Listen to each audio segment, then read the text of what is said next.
Hello दोस्तों, good morning. स्वागत है एक बार फिर से आप सभी का एमजेटी एजुकेशन में। सबसे पहले सभी लोगों को हैप्पी रिपब्लिक डे। आज 26 जनवरी है और 26 जनवरी के दिन आप सभी को राष्ट्रीय पर्व की शुभकामनाएं।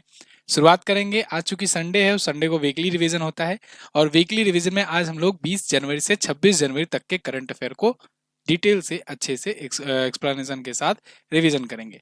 लेकिन इसमें सभी क्वेश्चन नहीं होंगे, इसमें मोस्ट इंपॉर्टेंट टॉप 30 एमसीक्यूज होंगे। इसके लिए एक रूल है, उस रूल को सभी को फॉलो करना पड़ता है। रूल क्या है कि सबसे पहले मैं क्वेश्चन शो कराऊंगा, आपको अपने मन से आंसर करना है। आप अगर आंसर नहीं कर पाए तो मैं तो आंसर बताऊंगा ही, मैं तो डिटेल एक्सप्लेनेशन भी आपको दिखाऊंगा, लेकिन कोशिश करना है पहले आपको आंसर करने की। उसके बाद एंड में जब सभी 30 क्वेश्चन हो जाए तो एंड में अपना स्कोर कमेंट करके बताना है। ईमानदारी से, पारदर्शिता के साथ आपको कमेंट करके अपना स्कोर बताना है, ठीक है ना। कोई इसमें बेईमानी नहीं चलेगी, कोई नंबर आपका नहीं कटने वाला है, कोई आपका नॉर्मलाइजेशन नहीं होने वाला है, लेकिन ईमानदारी से आप लोग नंबर बताइएगा कि कितना क्वेश्चन आप अटेम्प्ट कर पाए। इससे ये पता चलेगा कि पिछले एक सप्ताह में आपने कितनी ज़्यादा जागृति के साथ, या कहें कि कितने ज़्यादा जागरूकता के साथ आपने सेशन को देखा है, पढ़ा है और करंट अफेयर आपने तैयार किया है। शुरुआत करते हैं। और बाकी सबकी क्विज पीडीएफ ये सब आपको एमजीटी ऐप पर मिलेगा ही, यहाँ से आप जाकर के फ्री में सॉल्व कर सकते हो, बाद में भी पुराने जितने भी मंथली वगैरह हैं सबका भी। चलिए, लेकिन एक और जरूरी बात, रिपब्लिक डे पर टेक्स्ट बुक का भी ऑफर है। टेक्स्ट बुक ने 25 और 26 जनवरी का एक रिपब्लिक डे सेल चलाया हुआ था। इसके तहत text book pass pro lowest price पर आया हुआ है। अगर आप एमजेटी कूपन कोड यूज करते हो तो और भी कम हो जाएगा दाम। 399 में है, वहां पर 399 दिखेगा, लेकिन जब आप एमजेटी कूपन कोड लगाओगे तो 351 रुपए में आपको मिल जाएगा टेक्स्ट बुक पास प्रो। साल भर तक किसी भी एग्जाम का मॉक टेस्ट आप सॉल्व कर सकते हो विद उसका एक्सप्लेनेशन, एनालिसिस, जो भी अपना रैंक वगैरह है सब कुछ देख के। ठीक है, तो आप इस को ज्वाइन कर सकते हो, लिंक डिस्क्रिप्शन में दिया गया है, टेक्स्ट बुक पास प्रो। चलिए, पहला क्वेश्चन आपके लिए है, आपको ही आंसर करना है। पहला खो खो विश्व कप 2025 का खिताब किस देश ने जीता है? किस देश की महिला टीम ने जीता है? बताओ। महिला टीम और पुरुष टीम दो हुआ। कमेंट करके फटाफट से सबसे पहले आंसर आ जाना चाहिए। जल्दी जल्दी बताओ किसने जीता हुआ है खो खो विश्व कप। किसने जीता भाई? भारत ने जीता। भारतीय महिला टीम ने और भारतीय पुरुष टीम ने भी जीत लिया है खो खो विश्व कप। दोनों ही टीमों ने नेपाल की पुरुष और महिला टीम को हराया है। मतलब दोनों ही इवेंट में नेपाल उप विजेता रही, भारत विजेता रहे। तो महिला टीम ने भी जीता, पुरुष टीम ने भी जीता। आयोजन कहाँ किया गया था? नई दिल्ली में किया गया था, भारत में। अच्छा चलो बताओ कमेंट करके, इसमें ब्रांड एम्बेसडर किसको बनाया गया था? खो खो विश्व कप पहला वाला आयोजन है ना, इसका ब्रांड एम्बेसडर किसे बनाया गया था? जल्दी से कमेंट करके बताओ। तो पहला संस्करण था 13 से 19 जनवरी तक indoor stadium, Indira Gandhi indoor stadium नई दिल्ली में आयोजित हुआ। शुभंकर, इसका याद रखना, शुभंकर पूछ लिया जाएगा आपसे। शुभंकर था तेजस और तारा। तेजस और तारा। ब्रांड एम्बेसडर थे सलमान खान। सुधांशु मित्तल को KKFI यानी कि kho kho federation of India का अध्यक्ष बनाया गया है। ये अध्यक्ष है। अगला, हाल ही में किस देश ने दुनिया का सबसे शक्तिशाली हाइड्रोजन ट्रेन इंजन विकसित किया है? दुनिया का सबसे शक्तिशाली हाइड्रोजन ट्रेन इंजन किसने विकसित किया है? बताइए। एक और मैं यहाँ पर आपका स्टैटिक टाइप से या कहे कि लिंक करके बता दे रहा हूँ। एक और क्वेश्चन बताइए, पहली हाइड्रोजन ट्रेन, पहली हाइड्रोजन ट्रेन कौन चलाया है? हाइड्रोजन ट्रेन, दोनों क्वेश्चन अलग है, ध्यान रहे। पहली हाइड्रोजन ट्रेन किसने चलाया है और ये सबसे शक्तिशाली हाइड्रोजन ट्रेन है। तो सबसे शक्तिशाली हाइड्रोजन ट्रेन अब तक आपने आंसर कर दिया होगा। भारत ने क्लेम किया है कि ये सबसे शक्तिशाली हाइड्रोजन ट्रेन, हाइड्रोजन इंजन बना रहे हैं। ठीक है, सबसे पहली हाइड्रोजन से चलने वाली, हाइड्रोजन ईंधन से चलने वाली ट्रेन कौन बनाया? तो आप बताओगे जर्मनी। अच्छा, यहाँ हाइड्रोजन ट्रेन लिखा हूँ तो इसका मतलब ये नहीं हाइड्रोजन ट्रेन नाम है। हाइड्रोजन ट्रेन यहाँ शॉर्ट में लिखा हूँ, हाइड्रोजन ईंधन से चलने वाली ट्रेन है इसका मतलब हुआ। ठीक है ना, तो जर्मनी ने सबसे पहले हाइड्रोजन से ही चलने वाली ट्रेन का निर्माण बनाया। हाइड्रोजन क्यों इतना इंपॉर्टेंट है, हाइड्रोजन की तरफ क्यों जा रहे हैं लोग? क्योंकि हाइड्रोजन को कहते हैं फ्यूचर फ्यूल। फ्यूचर फ्यूल, तो कोई तो कारण होगा इसलिए इसको फ्यूचर फ्यूल कहते हैं। ये साइंस में आपसे क्वेश्चन एक नंबर का पूछ लिया जाता है कि बताइए भविष्य का ईंधन किसे कहा जाता है? हाइड्रोजन गैस को। ठीक है ना, हाइड्रोजन को भविष्य का ईंधन इसलिए कहते हैं क्योंकि इससे कार्बन का एमिशन नहीं होता। जब कार्बन का एमिशन नहीं होता और साथ ही साथ अत्यधिक ज्वलनशील है, तो दो कारण की वजह से ये फ्यूचर फ्यूल है। मतलब कि इसको फ्यूचर में हम लोग यूज करने वाले हैं। अभी कहीं नहीं कर रहे हैं साहब, अभी क्या तेल खत्म करने का विचार है? नहीं, ऐसा नहीं। अभी इसलिए नहीं कर रहे हैं इसका यूज क्योंकि ये इतना ज़्यादा ज्वलनशील है कि इसको कंट्रोल करने की कैपेबिलिटी अभी सभी देश नहीं विकसित कर पाए हैं। हम लोग के पास इतने इक्विपमेंट इस लेवल के नहीं है जो हाइड्रोजन की ज्वलनशीलता को कंट्रोल कर सके, इसलिए अभी तक नहीं कोई कर पाया डिजाइन। लेकिन जैसे जैसे समय बढ़ता जाएगा इसकी टेक्नोलॉजी आती जाएगी, और अब देखो जैसे जैसे भारत भी इस्तेमाल करना शुरू कर दिया है। चलिए, तो इसमें आउटपुट इसका 1200 हार्स पावर का है। इस ट्रेन इंजन का हाइड्रोजन ट्रेन इंजन होने वाला है, मतलब हाइड्रोजन गैस से चलेगा। भारत की पहली हाइड्रोजन संचालित ट्रेन तमिलनाडु में इंटीग्रल कोच फैक्ट्री के द्वारा बनाई जा रही है। अगला, जनवरी 2025 में कहां पर विश्व का सबसे बड़ा महामृत्युंजय यंत्र स्थापित किया गया? महामृत्युंजय का जाप यहां पर होता है। महामृत्युंजय यंत्र है दुनिया का सबसे बड़ा। तो कहां पर? भाई देखो, अभी तो पूरा का पूरा भक्ति में हुआ है प्रयागराज। प्रयागराज में क्योंकि कुंभ चल रहा है, महाकुंभ चल रहा है, और इस महाकुंभ के अवसर पर यहीं पर सबसे बड़ा महामृत्युंजय यंत्र स्थापित किया गया है। कुछ इस प्रकार से ये है, ठीक है, प्रयागराज की धरती पर 4 करोड़ की लागत से आया है और बना है, और 52 दिन लगे हैं इसको बनाने में। झूसी में, प्रयागराज में, जो लोग प्रयागराज में रहते हैं झूसी को जानते ही होंगे। झूसी कहाँ पर है? वहीं पर बनाया गया है। मकर संक्रांति के अवसर पर इसका उद्घाटन किया गया, और तब से यहाँ पर 151 आचार्य जो है ये महामृत्युंजय का जाप लगातार कर रहे हैं। 151। चलिए अगला, हाल ही में किस राज्य में विश्व स्तरीय पुरातत्व अनुभवात्मक संग्रहालय का उद्घाटन किया गया? विश्व स्तरीय पुरातत्व अनुभवात्मक संग्रहालय, इसका उद्घाटन कहां पर किया गया है? तो अभी हाल ही में इसका उद्घाटन किया गया है गुजरात में। कहां पर? गुजरात में किया गया है। देखिए, गुजरात के वडनगर में इनोग्रेट किया गया world class archaeological experimental museum. Gujarat में आप देखोगे तो ज़्यादा आर्कियोलॉजिकल साइट्स ज़्यादा हैं। आप सिंधु घाटी सभ्यता टाइम से ही ले सकते हो, लोथल वगैरह वहीं पर तो है। तो लोथल, धौलावीरा, ये सब वहीं पर है। तो खैर, यहाँ पर संग्रहालय जो बनाया जा रहा है ये पुरातात्विक अनुभव संग्रहालय होगा। 12,500 वर्ग मीटर का होगा। अच्छा, एक चीज़ और, आपको अगर याद हो तो कुछ दिन पहले मैंने एक क्वेश्चन रिवाइज कराया था आपको कि भारत फ्रांस के साथ समझौता किया है दुनिया का सबसे बड़ा म्यूजियम बनाने के लिए, क्योंकि फ्रांस में सबसे बड़ा म्यूजियम है वर्तमान में दुनिया का, और भारत बनाना चाहता है उससे भी बड़ा। तो इसलिए फ्रांस वालों से समझौता किए हैं कि कैसे भाई मैनेज करते हो, हमको भी सिखाओ, है ना। चलो, तो कुल लागत 298 करोड़ आएगी। इसका उद्घाटन गृह मंत्री अमित शाह जी ने किया है वडनगर में। अगला, अच्छा, पहला समुद्री संग्रहालय भी गुजरात में है। ये भी मैं लिख दे रहा हूँ, रिवीजन है तो अच्छे से रिवीजन करो। पहला समुद्री संग्रहालय भी, पहला समुद्री संग्रहालय भी यहीं पर है। अगला, जनवरी 2025 में किस देश ने अपने न्यू ग्लेन रॉकेट को पहली परीक्षण उड़ान पर सफलतापूर्वक लॉन्च किया? New Glenn rocket, new Glenn rocket जो है ये किसका है?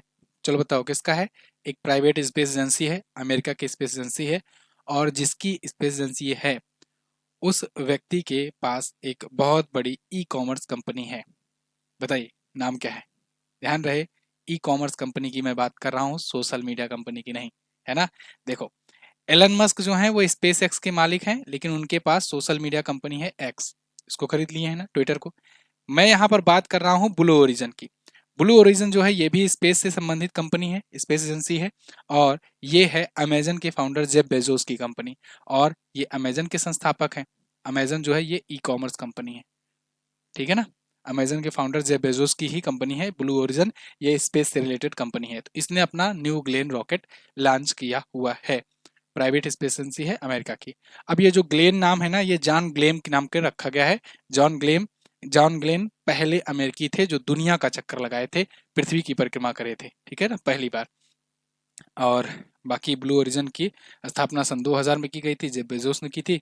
वाशिंगटन अमेरिका में इसका हेडक्वार्टर है। अगला, जनवरी 2025 में किसको सीआरपीएफ का नया महानिदेशक नियुक्त किया गया है? परमानेंट नियुक्ति अब हो गई है। पहले विपुल कुमार थे, लेकिन ये एडिशनल थे, ठीक है ना, एडिशनल चार्ज इनको मिला था, कार्यवाहक थे ये, है ना। और अब ज्ञानेंद्र प्रताप सिंह को परमानेंट नियुक्त कर दिया गया है। सीआरपीएफ यानी central reserve police force Bharat की सबसे बड़ी पैरामिलिट्री फोर्स है, और अब देखिए जीपी सिंह यानी ज्ञानेंद्र प्रताप सिंह होंगे सीआरपीएफ के नए चीफ। आपको याद होगा अनीश दयाल सिंह जी रिटायर हुए, तो अब वो रिटायर हो गए अचानक से, तो फिर क्या हुआ कि विपुल कुमार जो थे सेकेंड मोस्ट मोस्ट मतलब कि ऑफिसर, उनको टेम्प्रोरी नियुक्त कर दिया गया कि चलो भाई कार्यवाहक के रूप में आप रहो, अंतरिम जिसे कहते हैं। तो अंतरिम थे, लेकिन कुछ दिन बाद जब परमानेंट नियुक्ति हुई ज्ञानेंद्र प्रताप सिंह जी की, तब फिर उनको हटा दिया गया। ठीक है, तो ये बात ध्यान रखना। कुछ दिन पहले मैंने विपुल कुमार बताया था, कार्यवाहक बताया था, अब यहाँ पर परमानेंट नियुक्ति हो गई है, सीआरपीएफ के महानिदेशक। ठीक है जी, चलिए, तो ये कब तक रहेंगे? 2027 तक रहेंगे, या कोई अगला आगे आदेश तक। अगला, विश्व आर्थिक फोरम 2025 की वार्षिक बैठक कहां पर हुई? विश्व आर्थिक फोरम यानी कि world economic forum, world economic forum, W का हेडक्वार्टर कहां पर है? जिनेवा में, स्विट्जरलैंड में, सॉरी, दावोस में, स्विट्जरलैंड में। तो स्विट्जरलैंड के दावोस में ही इसका हेडक्वार्टर है, वहीं पर ये होता है बैठक। तो इस बार की भी बैठक हो रही है, 5 दिवसीय ये मीटिंग है। भारत की तरफ से भी, भारत के भी रिप्रेजेंटेटिव गए हुए हैं। कौन गए हैं? अश्वनी वैष्णव जी, ये भारत का नेतृत्व वहां पर कर रहे हैं। हम लोग परेशान हैं डब्ल्यूटीओ से, वर्ल्ड ट्रेड ऑर्गेनाइजेशन से। ठीक है, वर्ल्ड ट्रेड ऑर्गेनाइजेशन से परेशान है। जैसे अमेरिका डब्ल्यूएचओ से निकल गया है, ऐसे ही किसी दिन भारत निकल जाए तो मजा ही आ जाए। डब्ल्यूटीओ, वर्ल्ड ट्रेड ऑर्गेनाइजेशन, व्यापार संगठन वाली बात। ठीक है, पाकिस्तान से। 20 से 24 जनवरी तक के बीच में ये हुआ स्विट्जरलैंड के दावोस में ये बैठक। और यूरोपियन यूनियन की अध्यक्ष उर्सुला वांडर लेयन, चीन के उप प्रधानमंत्री और भारत के ये केंद्रीय मंत्री अश्विनी वैष्णव, ये सब इसमें शामिल हुए। अगला, वैसे क्लाउस श्वाब इसके संस्थापक हैं, 1971 में स्थापना हुई थी, ये भी ध्यान रखना। किस राज्य या केंद्र शासित प्रदेश के वर्जिन नारियल तेल को जीआई टैग दिया गया? तो वर्जिन नारियल ऑयल या कोकोनट ऑयल जो है, ये अंडमान और निकोबार का फेमस है और इसको मिल गया है जीआई टैग। जीआई टैग बोले तो जियोग्राफिकल इंडिकेशन टैग। अभी हो सकता है इसी वीकली में हो क्वेश्चन। अभी क्वेश्चन पीयूष गोयल जी से आया था, उन्होंने कहा था कि भाई हम लोग लक्ष्य रखे हैं 2030 तक कि 10,000 जीआई टैग वाले प्रोडक्ट, 10,000 वाले जीआई टैग प्रोडक्ट कर दें 2030 तक। अभी कितने जीआई प्रोडक्ट हैं? अभी 605 जीआई टैग प्राप्त प्रोडक्ट हैं। जीआई टैग क्या है? Geographical indication tag. ये जियोग्राफिकल इंडिकेशन पंजीकरण और संरक्षण अधिनियम 1999 के तहत दिया जाता है। 1999 में बिल आया था, ये बिल एक्ट बना था 2003 में, यानी अधिनियम बना था 2003 में। 2004 में पहली बार दार्जिलिंग की चाय को दिया गया जीआई टैग, 10 साल के लिए दिया जाता है। जीआई टैग मिलने से प्रोडक्ट की ख्याति बढ़ जाती है, ब्रांडिंग बढ़ जाती है, ब्लैक मार्केटिंग रुक जाती है। ओके, तो वही ब्रांडिंग बढ़ाने के लिए पीयूष गोयल जी ने कहा है कि हम 2030 तक भारत भर से 10,000 जीआई टैग प्रोडक्ट को सुनिश्चित करेंगे। ठीक है, चलिए अगला देखते हैं। जनवरी 2025 में गेट्स कैम्ब्रिज इम्पैक्ट पुरस्कार 2025 किसने जीता है? इसको जीत लिया है उर्वशी सिन्हा ने, गेट्स कैम्ब्रिज इम्पैक्ट पुरस्कार। ठीक है, तो ये बीआरआई साइंटिस्ट हैं, रमन रिसर्च इंस्टीट्यूट, ये आरआरआई में ये साइंटिस्ट हैं। ठीक है ना, बीआरआई हैं, अच्छा आरआरआई है।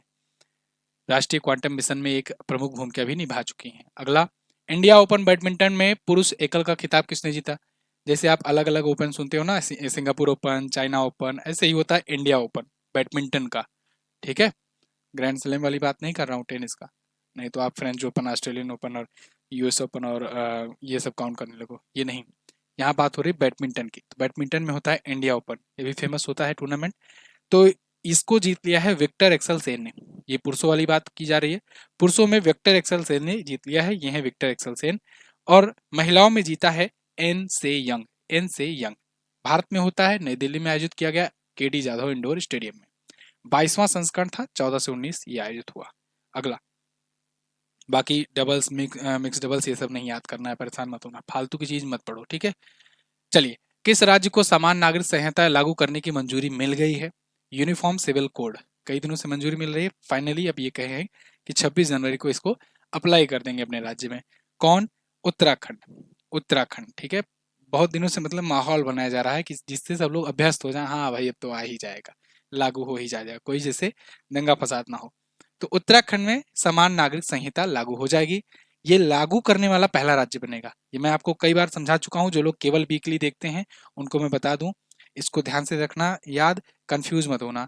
गोवा में पहले से ही लागू है, क्योंकि वो पुर्तगाली वहां पर रहते थे और पुर्तगाली वहां पर लागू कर रहे थे, लागू करके रखे थे, जब वो गए तभी से वो लागू है। लेकिन बाकायदे अपनी विधानसभा में बिल वगैरह पेश करके, पास करा करके तब कोई लागू करा हो, ऐसा राज्य पहला बना है उत्तराखंड। तो पूछा जाएगा लागू करने वाला कौन सा पहला राज्य बना, तब उत्तराखंड। और कितने राज्यों में लागू है या कहाँ पर पहले लागू है, तो गोवा बताना। तो गोवा और उत्तराखंड दो ही हैं जहां पर लागू है, ये बात ध्यान रखना, केवल वीकली जो देखते हैं उनके लिए। गोवा और उत्तराखंड। चलिए, दिल्ली में तो मैं बहुत बार आपको बता ही चुका हूँ। तो विवाह, तलाक, विरासत और गोद लेने से समान व्यक्तिगत कानून स्थापित करना, ये बिना धर्म जात की परवाह किए सभी के लिए समान नागरिक संहिता, यही है यूसीसी। और यूसीसी का किसमें वर्णन किया गया है? अनुच्छेद 44 में, आर्टिकल 44 में। ये तो मत भूलना, ये तो भूलना ही मत, ये तो पूछा ही जाएगा। यूसीसी से सबसे ज्यादा अगर कोई क्वेश्चन पूछा जाने का चांस है तो आर्टिकल 44 पूछा जाने का चांस है। आर्टिकल 44 किस में आता है? तो directive principle of state policy, Bharat के नीति निर्देशक तत्व, भाग 4 संविधान। अगला, हाल ही में विमोचित पुस्तक द वर्ल्ड आफ्टर गाजा, इसके लेखक कौन है? द वर्ल्ड आफ्टर गाजा के लेखक कौन है? पंकज मिश्रा। गाजा में अभी युद्ध चल रहा था, है ना? अब तो सीज फायर पर डील हुई है, समझौता हुआ है, इस पर भी मैंने आपको वीडियो दी थी। तो उसी गाजा युद्ध पर, या कहें कि इजराइल और हमास के बीच में जो युद्ध चल रहा था गाजा की धरती पर, तो उसी पर इन्होंने एक पुस्तक लिखी है पंकज मिश्रा ने, द वर्ल्ड आफ्टर गाजा, कि दुनिया का गाजा के बाद क्या होगा। तो ये अशांत फिलिस्तीनी पट्टी में चल रहे युद्ध पर एक ग्रंथ है। अगला, अमेरिका ने राष्ट्रपति ट्रंप के शपथ ग्रहण से एक दिन पहले किस चर्चित ऐप पर प्रतिबंध लगा दिया? तो भाई अमेरिका ने जो बाइडन के टाइम पीरियड पर, जो बाइडन ने लास्ट दिन, मतलब अगले दिन शपथ लेना है 20 जनवरी को ट्रंप को, इन्होंने 19 जनवरी को टिकटॉक पर ही बैन लगा दिया। जाते जाते कहे लो भैया चाइना वाले, एक मीठी गोली ले लो। तो टिकटॉक पर प्रतिबंध लग गया। हालांकि ट्रंप ने ऐसा कहा है कि टिकटॉक को जल्दी ही बैन हटा दिया जाएगा, बस कोई उसे अमेरिकी खरीद ले तो। और टिकटॉक के मालिक को कह दिए कि अगर बेचना है तो बताओ, खरीद लें हम ही। ट्रंप ने कहा है कि हम भी खरीद सकते हैं, मतलब ट्रंप राष्ट्रपति भी रहेंगे और टिकटॉक के मालिक भी रहेंगे। लेकिन अभी कोई, मतलब अभी बिडिंग प्रक्रिया होगी, और ये टिकटॉक के जो बाइट डांस है, बाइट डांस उसकी पेरेंट कंपनी है, तो उसके ऊपर है वो किसको बेचती है। एलन मस्क भी इंटरेस्ट जता चुके हैं, दुनिया में तमाम लोग इंटरेस्ट दिखा रहे हैं, देखते हैं कौन खरीदेगा। विजय हजारे ट्रॉफी 2024-25 किसने जीता है? विजय हजारे ट्रॉफी इस बार जीत लिया कर्नाटक ने। कर्नाटक ने कौन सी बार जीता भाई? 5वीं बार। विजय हजारे का संबंध किससे है? क्रिकेट से है। अच्छा, आपको समय देना भूल जाता हूँ। चलो आंसर करते रहो। किससे संबंधित ये गेम है? तो क्रिकेट से संबंधित घरेलू टूर्नामेंट है। और किसको इन्होंने हराया है?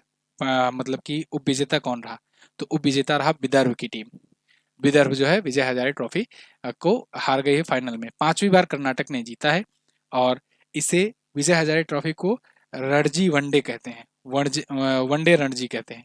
इसे रणजी होता है लेकिन वो टेस्ट फॉर्मेट में होता है, 4 दिनों का होता है। और विजय हजारे जो होता है ये उसी का वनडे फॉर्मेट है, एक प्रकार से कह सकते हैं, है ना? मतलब उस नाम से कहा जाता है, बुलाया जाता है प्यार से। किस देश ने दुनिया की सबसे लंबी सुरंग का अनावरण किया है? तो दुनिया की सबसे लंबी सुरंग का अनावरण किसने किया है? अभी चाइना ने किया है। देखो अभी तक अटल सुरंग थी, अटल सुरंग जो है, अटल सुरंग जो थी, अटल सुरंग जो थी वो कितनी, वो कितनी लंबाई है उसकी? 9.02 किलोमीटर। लेकिन भाई साहब चाइना ने क्या किया? चाइना ने दुगना से भी ज्यादा, यानी 22.13 किलोमीटर लंबी सुरंग बना डाली। और इससे ये तियान शान पर्वत के पार यात्रा का समय 3 घंटे से घटा करके सीधे 20 मिनट पर ला दिए। 3 घंटे की यात्रा, ठीक है। तो अप्रैल 2020 में शुरुआत हुई थी और 25 तक बन करके तैयार हो गया। जिनजियांग उइगुर स्वायत्त क्षेत्र में है। अगला, एक और जरूरी बात, रिपब्लिक डे पर अपना भी ऑफर चल रहा है, तो आप एमजेटी कूपन कोड यूज करके, देखो एमजेटी ही कूपन कोड रखा गया है जिससे कंफ्यूजन ना हो, यही कोड रहेगा हमेशा। 80% का डिस्काउंट आपको दिया जा रहा है। किस पर? तो देखो जो संकल्प बैच है, अर्जुन बैच है, और जो जीएस सफलता बैच है, इन तीनों पर। अर्जुन बैच एनटीपीसी का है, बहुत सारे लोग एडमिशन ले चुके हैं पिछले 1-2 दिनों में। आप भी जाइए फटाफट से इसमें एडमिशन लीजिए, और सभी चैप्टर्स आपको इसमें कवर कराए जाएंगे। ये बैच आपको मात्र 199 में मिल रहा है, और ये ऑफर खत्म हो जाएगा जल्द ही, फिर मुझे मत कहना। अर्जुन बैच पूरा कंप्लीट है, इसमें मैथ, रीजनिंग वगैरह सबकी क्लासेस है, ठीक है ना? तो आप 199 में ज्वाइन कर सकते हो, साइंस की क्लासेस लगातार इसमें आ रही हैं। और संकल्प बैच जो 2024 का करंट अफेयर वीडियो फॉर्मेट में, टॉपिक वाइज वीडियो फॉर्मेट में आप पढ़ना चाहते हैं, तो आप ये बैच ले सकते हैं। इसमें करंट अफेयर के साथ साथ स्टैटिक जीके भी रहेगा, और ये बैच भी आपको 199 में कर दिया गया है। 2024 का जनवरी से लेकर के दिसंबर तक का पूरा कंप्लीट टॉपिक वाइज, जाओ जल्दी से एक्सेस कर सकते हो। इसमें ई बुक भी आपको दी जाएगी। बाकी अपनी जो बुक है इसको आप ऑर्डर कर ही सकते हो अमेजोन और फ्लिपकार्ट से। आगे बढ़ते हैं। किस देश ने विश्व स्वास्थ्य संगठन और पेरिस जल समझौते से बाहर होने की घोषणा की? तो डोनाल्ड ट्रंप साहब जब आए बैठे, राष्ट्रपति बने, तो पहले ही दिन 100 से ज़्यादा समझौतों पर इन्होंने हस्ताक्षर कर दिए, मतलब सॉरी समझौते कह रहे हैं, 100 से ज़्यादा फाइलों पर इन्होंने सिग्नेचर कर दिए। इनमें से बहुत सारे ऐसे थे जो इन्होंने अपने चुनावी कैंपेन के दौरान पुरजोर तरीके से उठाए थे, मतलब जिन मुद्दों पर चुनाव लड़े थे। इसके अलावा इन्होंने जो बाइडेन के टाइम पीरियड के 78 समझौते पर 78 जो उनकी साइन किए गए थे उन फाइलों को, उनके डिसीजन को चेंज कर दिया, पलट दिया। तो इसी में से इनका एक शामिल था डब्ल्यूएचओ और पेरिस जलवायु समझौता। तो पेरिस जलवायु, जल नहीं जलवायु, पेरिस जलवायु समझौता जो था इससे और विश्व स्वास्थ्य संगठन इनसे बाहर हो गया है अमेरिका। मतलब ये कि डब्ल्यूएचओ अब फंड नहीं पाएगा। इस पर भी मैंने आपको वीडियो दी थी कि अब क्या होगा, डब्ल्यूएचओ का बंद हो जाएगा। बंद नहीं होगा, बस अब वो कम मदद कर पाएगा दुनिया भर की। खैर, यहाँ पर हम लोग अगर बात करें अमेरिका की, तो अमेरिका ऐसे बहुत सारी चीज़ों से बाहर हुआ, बहुत बड़े बड़े डिसीजन लिए इन्होंने।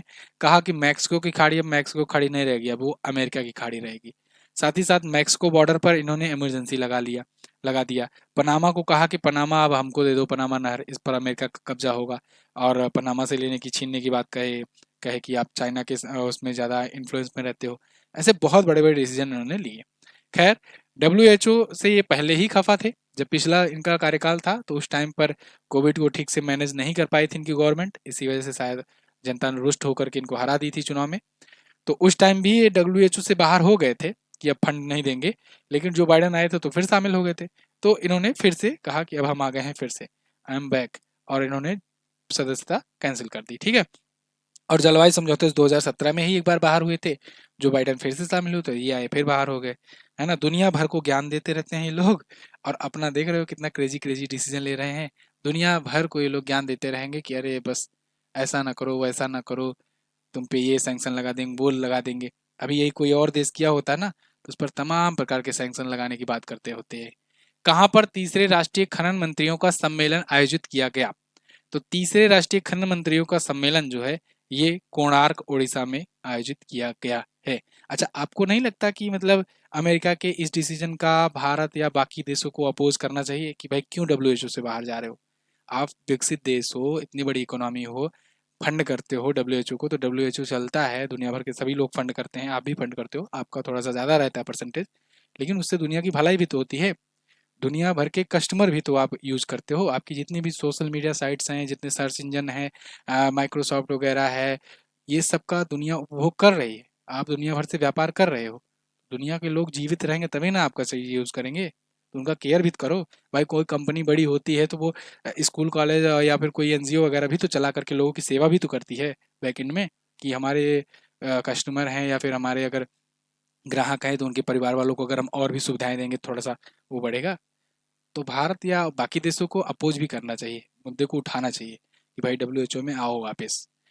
क्योंकि बाकी में तो चलो ठीक है, क्लाइमेट समझौता या बाकी से बाहर हो जाओ चलेगा, डब्ल्यूएचओ से नहीं जाना चाहिए। आपकी क्या राय है, आप लोग बताइएगा। जी किशन रेड्डी जी, जो कि केंद्रीय कोयला और खनन मंत्री हैं, इन्होंने मोहन चरण मांझी के साथ मिलकर के तीसरा राष्ट्रीय खनन मंत्रियों का सम्मेलन इसमें संपन्न करवाया। अगला, इसमें अवार्ड भी दिया गया, तो राजस्थान ने पहला अवार्ड जीता था उत्कृष्ट योगदान के लिए। जनवरी 2025 में कौन सा देश ब्रिक्स का भागीदार देश बना है, पार्टनर कंट्री बना है? ध्यान रहे ये पार्टनर कंट्री की बात हो रही है। तो ये बना है नाइजीरिया। नाइजीरिया पार्टनर कंट्री बना है और अभी 10वां मेंबर भी बना था, 10वां सदस्य बना था एक देश। कौन सा देश था वो भाई? 10वां सदस्य बना था, कौन बना था? इंडोनेशिया। इंडोनेशिया। अच्छा, इंडोनेशिया से याद आया, इंडोनेशिया के प्रेसिडेंट प्रबाबो सुबियांतो ये आए हुए हैं, ये आए हुए हैं भारत यात्रा पर। प्रेसिडेंट प्रेसिडेंट प्रबाबो सुबियांतो, प्रबाबो सुबियांतो ये आए हैं 26 जनवरी की अपने गणतंत्र दिवस पर मुख्य अतिथि के रूप में। जनवरी के मुख्य अतिथि हैं ये, मुख्य अतिथि, ये बात ध्यान रखना। प्रबाबो सुबियांतो का नाम याद रखना। नाम प्रेसिडेंट हैं, अभी नए बने हैं, चुनाव जीत करके आए हुए हैं इंडोनेशिया में, इसी साल हुआ, पिछले साल मतलब हुआ था चुनाव। तो फिलहाल ये पार्टनर कंट्री की बात की जा रही है, तो नाइजीरिया जो है ये 9वीं पार्टनर कंट्री है। ये 9वां साझेदार देश है, भागीदार देश है नाइजीरिया। किसके किसके बाद? Belarus, Bolivia, Cuba, Kazakhstan, Malaysia, Thailand, Uganda और उज्बेकिस्तान के साथ। तो 9वां ये बना है। ब्रिक्स में हो चुके हैं अब 10 देश। 10वां मैंने बताया इंडोनेशिया। 4 देश अभी जुड़े थे रिसेंटली ही, जब रूस के कजान शहर में पिछली बार वाला 2024 का समिट हुआ था, तो 4 देश जुड़े थे। कौन कौन जुड़ा था? तो देखो, एशिया से 2 देश ले लेना, एक यूएई लेना, एक ईरान ले लेना। फिर अफ्रीका से 2 देश ले लेना, एक इजिप्ट ले लेना, एक इथियोपिया ले लेना। बस 4 हो गए। देखो, 2 अफ्रीका से, इजिप्ट और इथियोपिया, और 2 एशिया से, और एशिया में खाड़ी देशों से, एक ईरान और एक यूएई। सऊदी अरब आया नहीं, उनको बुलाया गया था, नहीं आया, उनको चाहिए स्पेशल इज्जत। 2006 में स्थापना हुई थी ब्रिक्स की, 2009 में इसमें पहला सम्मेलन हुआ था, 2010 में आकर साउथ अफ्रीका जुड़ा था। ठीक है, अगला। जनवरी 2025 में एएसआई पुरातत्वविदों का कहां पर 1200 साल पुराना बौद्ध मठ मिला है? 1200 साल पुराना बौद्ध मठ अभी मिला है ओडिशा में। एएसआई को मिला है, आर्कियोलॉजिकल सर्वे ऑफ इंडिया को मिला हुआ है। तो इसमें बौद्ध मठ परिसर है, भगवान बुद्ध की पत्थर की मूर्तियां हैं, मन्नत स्तूप है, बहुत सारी चीजें मिला हुआ है। ठीक है, रत्नगिरी में मिला हुआ है, ओडिशा में। अगला, किसको बॉम्बे हाई कोर्ट का मुख्य न्यायाधीश नियुक्त किया गया? बॉम्बे हाई कोर्ट के नए चीफ जस्टिस बने हैं कौन? आलोक आराधे। कौन? आलोक आराधे, ये बने हैं बॉम्बे हाई कोर्ट के चीफ जस्टिस। इसके अलावा दिल्ली हाई कोर्ट के भी चीफ जस्टिस नियुक्त किए गए हैं। देवेंद्र कुमार उपाध्याय को दिल्ली हाई कोर्ट का चीफ जस्टिस नियुक्त किया गया है। इससे पहले मैंने आपको 2 और हाई कोर्ट का बताया था कि चीफ जस्टिस बदले हैं, कौन कौन? हिमाचल प्रदेश हाई कोर्ट और उत्तराखंड हाई कोर्ट, जिसमें नरेंद्र जी को मैंने बताया था उत्तराखंड हाई कोर्ट के बने हैं, उत्तराखंड हाई कोर्ट के बने हुए हैं। ठीक है, और जीएस संधावालिया, जीएस संधावालिया जो है, वालिया, ये बने हुए हैं हिमाचल प्रदेश के। ठीक है ना, तो देवेंद्र कुमार उपाध्याय ये दिल्ली हाई कोर्ट, और Alok Aradhe Bombay high court, GS Sandhawalia Himachal Pradesh, Uttarakhand के नरेंद्र जी नए हाई कोर्ट्स के ये चीफ जस्टिस नए बने हुए हैं। टोटल कितने हाई कोर्ट हैं भारत में? टोटल है 25 high court. 25 high court Bharat में है, और 25वां कौन सा बना था? लेटेस्ट वाला, लेटेस्ट वाला बना था अमरावती हाई कोर्ट, आंध्र प्रदेश का, अमरावती। ठीक है ना, अमरावती हाई कोर्ट। चलिए अगला, और राष्ट्रपति नियुक्ति करता है हाई कोर्ट के चीफ जस्टिस हो चाहे सुप्रीम कोर्ट के चीफ जस्टिस हो। किस राज्य केंद्र शासित प्रदेश में बधाल गांव को 17 रहस्यमयी मौतों के कारण कंटेनमेंट जोन घोषित किया गया? इस पर भी मैंने आपको वीडियो दी थी। जम्मू कश्मीर में, जम्मू कश्मीर में दोस्तों एक है बधाल गांव, ये राजौरी डिस्ट्रिक्ट में पड़ता है। वहां पर पिछले कुछ दिनों में ना, पिछले 2 महीनों में रहस्यमयी तरीके से लोगों की मृत्यु हो जा रही है। कुछ पता ही नहीं चल पा रहा है कि कैसे मृत्यु हो गई। तो इसको लेकर के वहां पर की कोई बायोलॉजिकल कोई टेस्टिंग कोई नहीं कर रहा है, कोई मतलब कि ऐसा कोई बायोलॉजिकल वायरस वगैरह तो नहीं, केमिकल वार तो नहीं छेड़ने की कोशिश कर रहा है। इसको देखते हुए वहाँ कंटेनमेंट जोन घोषित कर दिया गया है। उस गांव के ना किसी को मिलने दिया जा रहा है, ना उस गांव के व्यक्तियों को कहीं और जाने दिया जा रहा है। ठीक है, अगला, किस राज्य सरकार ने दीनदयाल उपाध्याय भूमिहीन कृषि मजदूर कल्याण योजना शुरू कर दी? दीनदयाल उपाध्याय भूमिहीन कृषि मजदूर कल्याण योजना ये छत्तीसगढ़ राज्य सरकार ने शुरू की हुई है। इसके तहत क्या करेंगे? जो भूमिहीन किसान हैं या मजदूर हैं, उनको 10,000 रुपए सालाना देगी गवर्नमेंट। भूमिहीन किसान मतलब कि जिनके खुद के खेत नहीं है। ठीक है, तो नगर विकास सोपान कार्यक्रम भी इन्होंने आयोजित किया। अगला, किस राज्य में पहला ओलंपिक अनुसंधान सम्मेलन आयोजित किया गया?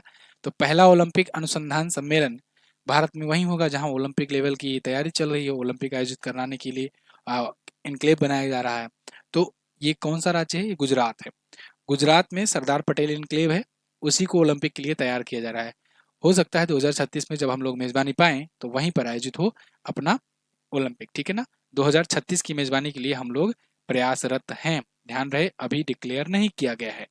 अभी 2024 का हुआ पेरिस ओलंपिक, 2028 वाला लॉस एंजलिस अमेरिका में होगा, 2032 वाला ब्रिस्बेन ऑस्ट्रेलिया में होगा। ठीक है, 2036 में नंबर हो सकता है अपना। ठीक है, अगला, हाल ही में अमेरिकी राष्ट्रपति डोनाल्ड ट्रंप ने अपनी किस सीमा पर राष्ट्रीय आपातकाल की घोषणा की? अभी मैंने आपको बताया, इन्होंने मैक्सिको बॉर्डर पर, मैक्सिको बॉर्डर कहाँ पर पड़ता है? अमेरिका है भाई, ऊपर कनाडा है, नीचे अमेरिका, उससे नीचे क्या है? मैक्सिको। तो मैक्सिको बॉर्डर पर लगाए, मतलब अपनी दक्षिणी सीमा पर लगाए हैं। तो दक्षिणी सीमा पर इन्होंने इमरजेंसी की है घोषणा। क्यों? क्योंकि वहां से बहुत ज्यादा इलीगल इमिग्रेंट्स आ रहे थे, तो उन्हीं को रोकने के लिए ये यहाँ पर इमरजेंसी की घोषणा कर दी है पहले ही बैठक में। ठीक है, चलिए, और साथ ही साथ इन्होंने कहा कि भाई जितने इलीगल इमिग्रेंट्स हैं उनको बिठा बिठा करके भेजा जाएगा। यहाँ तक कि भारत के भी 18,000 जो हैं इलीगल इमिग्रेंट जो वहाँ गए हैं उनको वापस ला रही है सरकार, भारत सरकार ला रही है, या कहें कि अमेरिकी सरकार उनको भिजवा रही है। दूसरी बात ये कि जो इलीगल इमिग्रेंट है उन्हीं की बात की जा रही है। ऐसे बहुत सारे इन्होंने क्रेजी क्रेजी डिसीजन लिए हैं, जैसे कि इन्होंने कहा कि जन्मसिद्ध नागरिकता को खत्म कर देंगे, हालांकि इसको वहाँ के हाई कोर्ट ने अभी रोक लगा दी है। इन्होंने कहा ट्रांसजेंडर वाला सिस्टम ही खत्म कर देंगे, इसको इलीगल घोषित कर देंगे, है ना, ट्रांसजेंडर्स को। अगला, निम्न में से किसको आपदा प्रबंधन के लिए सुभाष चंद्र बोस आपदा प्रबंधन पुरस्कार 2025 से सम्मानित किया गया? आपदा प्रबंधन पुरस्कार ये दिया जाता है सुभाष चंद्र बोस जी की जयंती पर, जो कि होती है 23 जनवरी को। 23 जनवरी कब? पराक्रम दिवस, ठीक है। तो सुभाष चंद्र बोस जी की जयंती पर सुभाष चंद्र बोस आपदा प्रबंधन पुरस्कार दिया जाता है। ऐसी संस्था को दिया जाता है जो आपदा प्रबंधन के लिए एक बढ़िया काम किया हो इस साल में, पिछले साल में, ठीक है। तो इस बार किसको दिया गया? इस बार इनक्वाइस को दिया गया, इनक्वाइस को दिया गया है ये पुरस्कार, ठीक है। सुभाष चंद्र बोस आपदा प्रबंधन पुरस्कार 51 लाख की राशि दी गई। किसको बीएसएफ का अतिरिक्त महानिदेशक एडिशनल डायरेक्टर नियुक्त किया गया है? तो additional director general of BSF नियुक्त किए गए हैं दोस्तों, साथियों। कौन? महेश कुमार अग्रवाल। महेश कुमार अग्रवाल जी, ये दिख रहे हैं आपको, ये डीजी होंगे बीएसएफ के। 4 वर्ष के लिए इनको नियुक्त किया गया है। बीएसएफ जीवन पर्यंत कर्तव्य इसका मोटो है। 1965 में स्थापना हुई थी 1 दिसंबर को, ठीक है। अगला, सरला एविएशन ने भारत की पहली एयर टैक्सी बनाने की घोषणा की है, इसकी प्रोटोटाइप लॉन्च किया है। ये कब तक टैक्सी बन जाएगा? तो कब तक बन जाएगा? जल्दी कमेंट करके बताओ, ज्यादा क्वेश्चन नहीं बचे हैं। तो कब तक बन जाएगा? 2028 तक, ठीक है। तो अभी प्रोटोटाइप लॉन्च किया गया है, आगे 2028 में पूरा पूरा टैक्सी लॉन्च कर देंगे। एयर टैक्सी होगी, हवा में यात्रियों को ले जाएगी, ठीक है, 20 से 30 किलोमीटर तक 250 की स्पीड में। अगला, जनवरी 2025 में कहां पर छठा अंतर्राष्ट्रीय बाजरा महोत्सव आयोजित हुआ?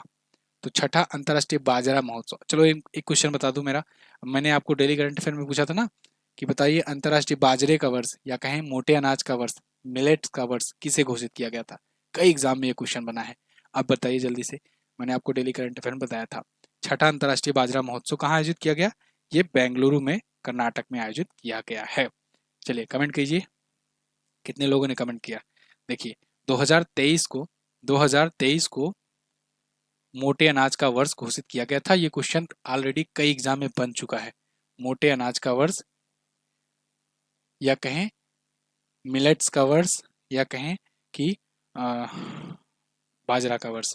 अगला, ग्लोबल फायर पावर इंडेक्स 2025 में भारत किस स्थान पर है? ग्लोबल फायर पावर इंडेक्स हमेशा जहां पर रहता है वहीं पर है भारत, चौथे स्थान पर रहता है ना, चौथे स्थान पर रहता है। यूएस, रसिया और चाइना के बाद चौथे पर भारत का नंबर आता है। इस बार भी सेम वैसी है रैंकिंग, यूएस, रसिया, फिर चाइना, उसके बाद आता है भारत का नंबर, ठीक है। अगला, फिक्की फ्रेम्स के ब्रांड एम्बेसडर कौन बनाए गए हैं? फिक्की फ्रेम के ब्रांड एम्बेसडर कौन बनाए गए? तो ये बनाए गए आयुष्मान खुराना। अभी कल ही तो ये क्वेश्चन लिया गया था। 25वीं एनिवर्सरी है फिक्की फ्रेम्स की। फिक्की फ्रेम्स एक फिल्म समारोह होता है, फिल्म इंडस्ट्री के लिए एक समारोह होता है, फिक्की के द्वारा आयोजित किया जाता है, ठीक है ना। फिक्की की स्थापना आप जानते हो 1927 में हुई थी, नई दिल्ली में हेडक्वार्टर है। हर्षवर्धन अग्रवाल इसके अध्यक्ष हैं और इसकी महासचिव हैं ज्योति विज। महासचिव और अध्यक्ष दोनों का नाम याद रखना। तो ये थे क्वेश्चंस। अब ये महत्वपूर्ण दिवस हैं, इनकी लिस्ट मैं आपके लिए छोड़े जा रहा हूँ।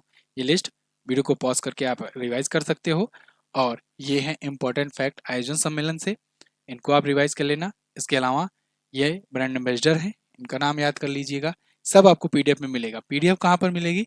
पीडीएफ आप टेलीग्राम से भी डाउनलोड कर सकते हो, टेलीग्राम भी ग्रुप है अपना, चैनल है, वहाँ पर भी ज्वाइन कर लो, और एमजेटी ऐप पर तो आपको सब मिल ही जाएगा, ठीक है। तो आप दोनों ही जगहों से आप सब प्राप्त कर सकते हो।